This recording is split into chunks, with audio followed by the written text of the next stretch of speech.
টোটোর স্টিয়ারিং হাতে দাপিয়ে বেড়াচ্ছে নাবালক, কারো বয়স 12, কেউ 13, কেউ বড়জোর 15। আর তাতেই লালগোলার বুকে দিনের আলোয় দিব্যি জনবহুল এলাকা থেকে শুরু করে ছোটদের স্কুলের সামনে দাপিয়ে বেড়াচ্ছে টোটো। আর সেই নাবালকের স্টিয়ারিং হাতে চালানো টোটো নিয়ন্ত্রণহীনভাবে উল্টে তার তলায় মর্মান্তিকভাবে চাপা পড়ে প্রাণ গেল এক নিরীহ বয়স্ক ব্যক্তির। মৃতের নাম সুসেন হালদার। ঘটনায় সোমবার ব্যাপক চাঞ্চল্য ছড়িয়ে পড়ে লালগোলার পাহাড়পুরের প্রণবানন্দ বিদ্যাপীঠের সামনে। জানা যায়, এদিন শ্যামল হালদার নামের এক জল ব্যবসায়ী তার বিশাল আকারের জলের ট্যাঙ্ক বসানো টোটো নাবালক শুভঙ্কর হালদারকে দিয়ে চালিয়ে বিক্রির জন্য ফেরি করতে পাঠায়। এরপরই ওই নাবালক চালক পাহাড়পুরের ওই প্রণবানন্দ বিদ্যাপীঠের সামনে গিয়ে যাওয়ার সময় আচমকা নিয়ন্ত্রণ হারিয়ে রাস্তার পাশে উল্টে যায়। আর সেখানে বসেই শীতে আগুন পোহাচ্ছিলেন বয়স্ক সুসেন বাবু। ওই বিশাল আকারের জলের ট্যাঙ্ক আর টোটোর তলায় পিষ্ট হয়ে যান তিনি। স্থানীয়রা আওয়াজ শুনে ছুটে এসে তাকে উদ্ধার করে হাসপাতালে নিয়ে গেলে চিকিৎসকরা তাকে মৃত বলে ঘোষণা করেন। এমন ভয়ানক ঘটনাকে কেন্দ্র করে রীতিমতো এলাকা জুড়ে আতঙ্কের পরিবেশ তৈরি হয়েছে। বিদ্যালয়ের সামনে এদিন ওই মৃত্যুর পর জোরালো প্রশ্ন উঠেছে, এই ঘটনার জন্য দায়ী কে? এই গাড়িটা অনেকদিন ধরে চালাচ্ছে। আমি বাইরে থাকি, আমি উত্তরপ্রদেশে থাকি। ওখান থেকে আমি এসে দেখে কদিন ধরে গাড়ি নিয়ে আসছে। আর গাড়িটা নিয়ে এসে এখন বদমাইশি করে গাড়ি গ্রামের ভিতরে যখন ঢুকায়, ছেলে মেয়েকে দেখলে কাটিং করে, ডিজাইন করতে থাকে।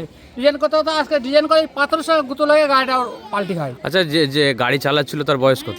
বয়স কত হবে? আমার মনে হচ্ছে 10, 11, 12 বছরের ভেতরে খুব জোর হবে। ওর মাকে আর ওর ছেলেকে ওকে পাঠিয়ে দেওয়া হলো যে আমাদের গ্রামের ছেলে, হ্যাঁ, পরে দেখা হবে, যা হবে। গাড়িটা কার? গাড়িটা হচ্ছে বাস স্ট্যান্ডের একজন, আর ওর নাম জানি না আমি।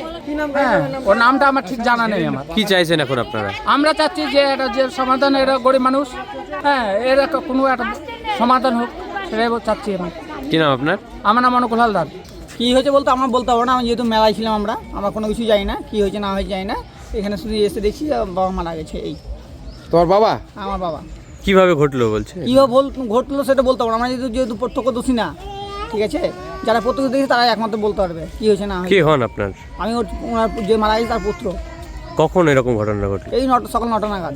আমরা তো বাড়ি থেকে মাত্র ঢুকছি, আমার মালা থেকে বাইরে থেকে আসছে, তো কী করে জানাবো এই অবস্থা? কি যেমন মারা গেছে আমি নর্মালি কাজটা করতে পারি আমরা, এই আর কিছু না। এই মর্মান্তিক ঘটনাটা নিয়ে কি বলবেন? দেখুন, বর্তমানে যে পথ দুর্ঘটনা, সেটা একটা সামাজিক ব্যাধিতে রূপান্তরিত হয়েছে। এর ফলে প্রতিনিয়ত আমরা দেখব যে তরতাজা যুবকের প্রাণ চলে যাচ্ছে।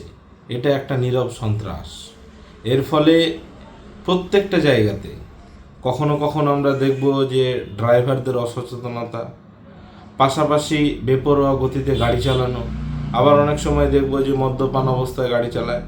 এবং সরকারের এদিকে দৃষ্টি আকর্ষণ করছি, কেননা অনেক জায়গাতে আমরা দেখব যে রাস্তাঘাটের বেহাল অবস্থা, ভগ্ন রাস্তাঘাট, এই পথ দুর্ঘটনার অনেক কিন্তু কারণ।